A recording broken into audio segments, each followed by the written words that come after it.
Hi, I'm Mike Chumley, Texas Christian University Neurobiology of Aging Labs. We're now going to take some of our thin sectioned paraffin processed tissue that we affix to microscope slides, and we're going to talk a little bit about different histological stains.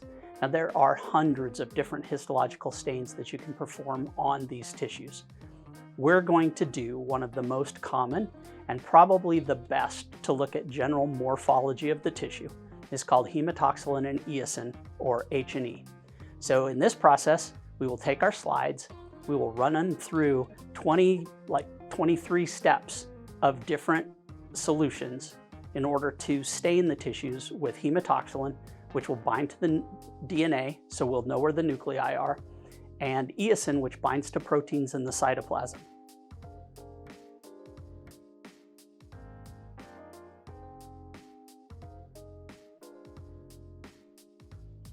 Okay, here we are in our fume hood in the histology lab. Right now we're set up to do the hematoxylin and eosin staining. We can do pretty much any staining that we want in this hood. We just have to change out the chemicals. So all of the containers that are in there are already filled with the liquids that you need for this stain. You can communicate with me when you need to do these so I can make sure that there's fresh chemicals and so forth. In addition, we've got a slide holder and I've got a sample slide that we're going to use. I've also got a separate canister with water in it. We're going to use this one when we have to transport our slide to the sink where it's going to wash with running water. So we need to have this handy. I've also got cover slips that we will put on the slides when we're all done. I've got a special mounting solution adhesive that will form a permanent bond between the cover slip and the slide. And then I also have a lab timer that is magnetic and it will stick on the surface next to the fume hood. And it actually has 3 timers and they're set for times that will help you while you're going through this procedure. So they can be set for 5 minutes, they can be set for 4 minutes, and it's set for 1 minute. And most of our steps are either 5-minute, 4-minute, or 1 or 2 minute steps. And for the 2-minute ones, we just do 1 minute and then reset it and do 1 more minute. So it works pretty handy. A lot of people like to use their cell phone for their timer. You can do whatever you want to do. This way I don't get my cell phone all dirty. So we have all this stuff set up. So now we're going to we're going to do some of the staining steps, or I'm going to show some of the staining steps. I don't want to walk through the entire thing, so we'll focus on certain steps here.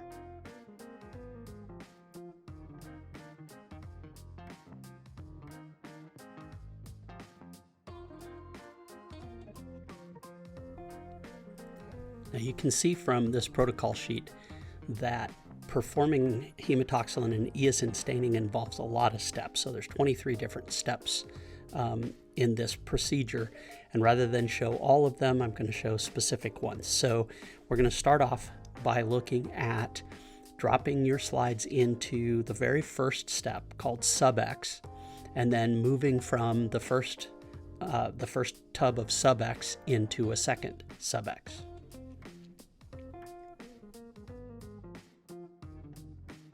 Okay, so here we go. We're going to put our slide in our first sub-X solution. Pretty simple. We take our slide holder.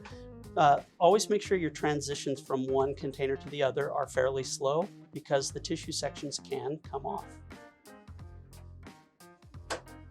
And now we hit our timer and it's going to go for 4 minutes.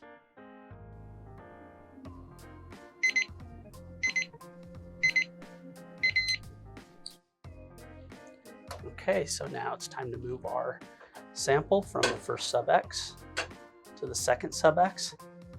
I always tip this and touch the edge of the canister, and that way the liquid comes off of there a little bit easier. Transfer it over, and 4 more minutes. Now we're going to skip ahead and demonstrate the transition from hematoxylin staining, which stains the nuclei, to performing a water wash. Now, this step involves removing the slides from the hematoxylin and putting them into a transport vessel that has water in it, walking to the sink and putting your slides into running water in the sink. And then you have to put them back into the transport vessel and take them back to the staining procedure.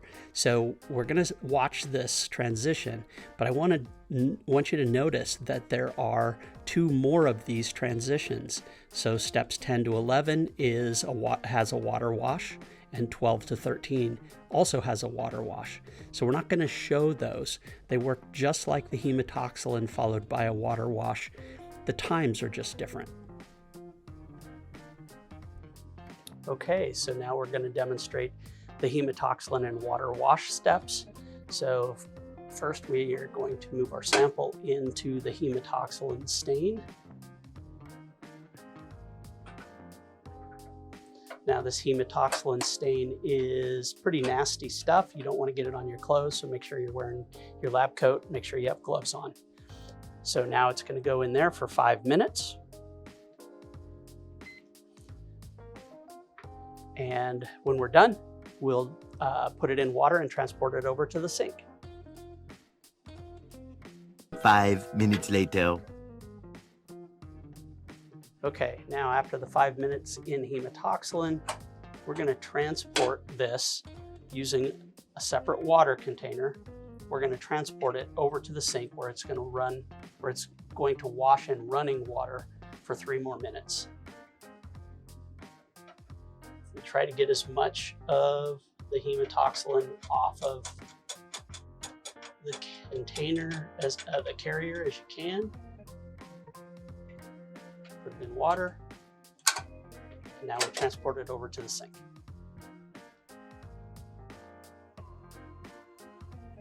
Okay, so now we've transported our hematoxylin stained slides. I'm only using one for a demo here, but you can see it's kind of a blue color inside of there. So we just take the slide out, we put it in the water, or running water, and it's going to go in there for 3 minutes. While that's going, I'm going to dump out my hematoxylin stained water.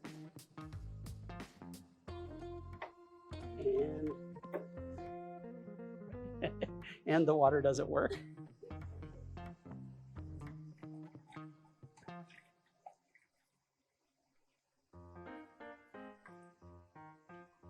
So we'll refill this because we'll transport it back over after the 3 minutes.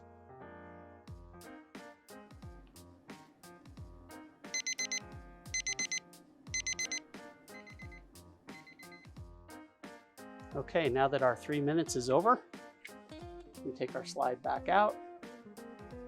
It's still stained. You might be able to see it in there. You might not be able to see it in the movie, but when you look at it, you'll see it's still blue. Put it back in our container and transport it back for the rest of the staining. Okay, now we're going to skip ahead and demonstrate the transition from eosin into alcohol. Now you'll see here that these steps are fairly quick. There's a 1 minute soak in the eosin stain. This stains the cytoplasm pink. And then we're going to take the slides out of the eosin. We're going to dip them into water, immediately remove them, and put them into 95% ethanol.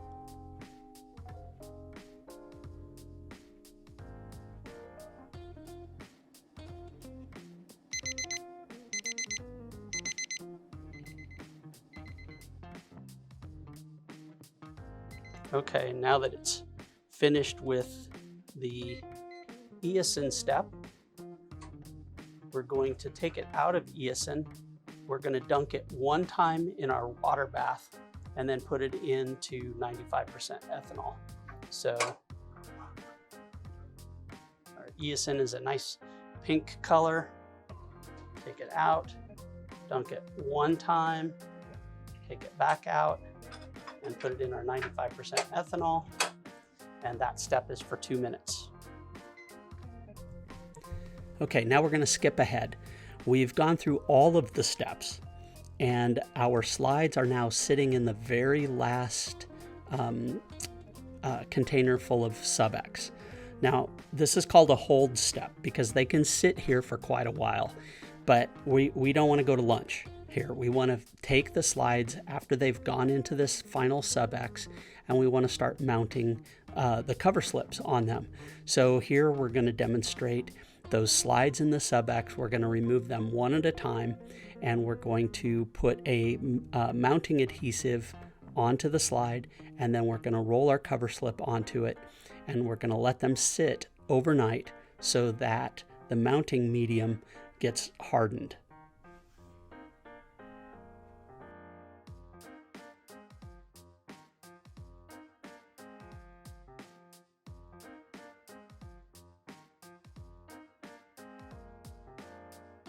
All of our samples, all of our slides are in the holding, the very last sub-X step. And so now we would take slides one at a time out of the sub-X and put a cover slip on them. So I'm going to demonstrate that now. So here's our slide. I always take the slide and kind of dab off the edges. And then I'm going to take my mounting solution and I'm going to put a layer of mounting solution from one end of the slide to the other. And then I'm going to take my cover slip and I'm going to lay it on the front, and I'm going to watch it stick to the front of the cover slip, and then I'm going to gently lower the cover slip down onto the slide. And then I'll take it and tip it up. And I want to make sure that the cover slip does not move on the slide. Right now, if you move the cover slip, you'll move your tissue. But at this point, we would take this, set it off to the side with all of the rest of them, and we let them sit overnight in this hood. There's circulation going on here, and that mounting solution will become permanent, and then you'll never actually get the cover slip off without breaking the glass. And that's the end of this process.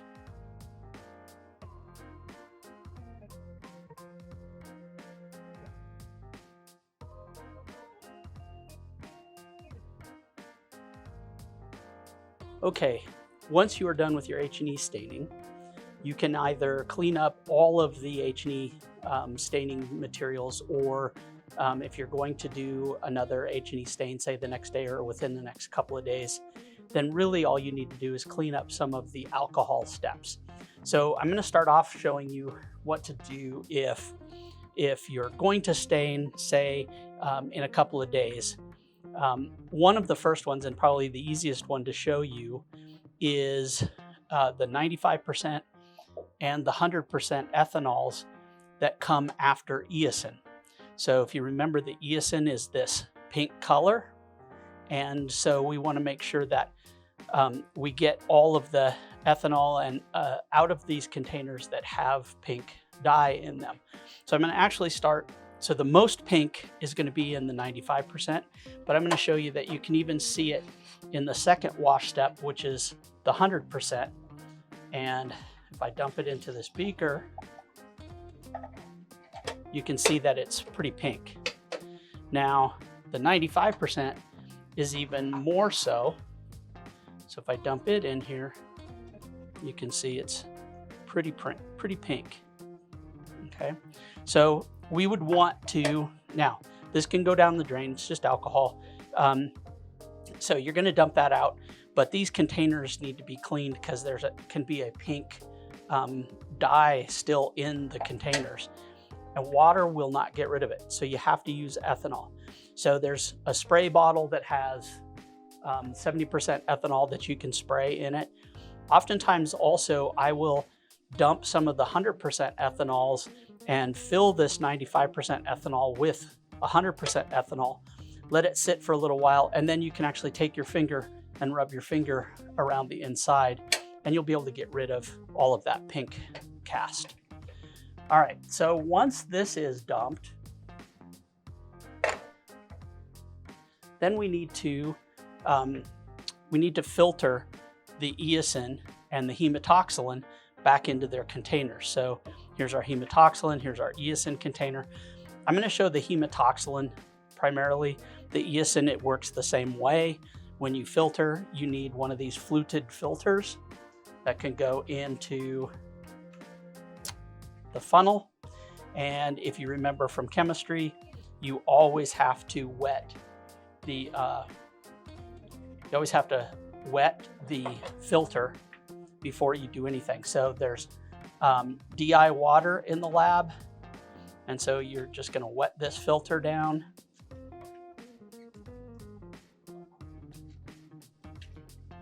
Just like that. And now we're going to dump the hematoxylin in here. So when you do this, take your time.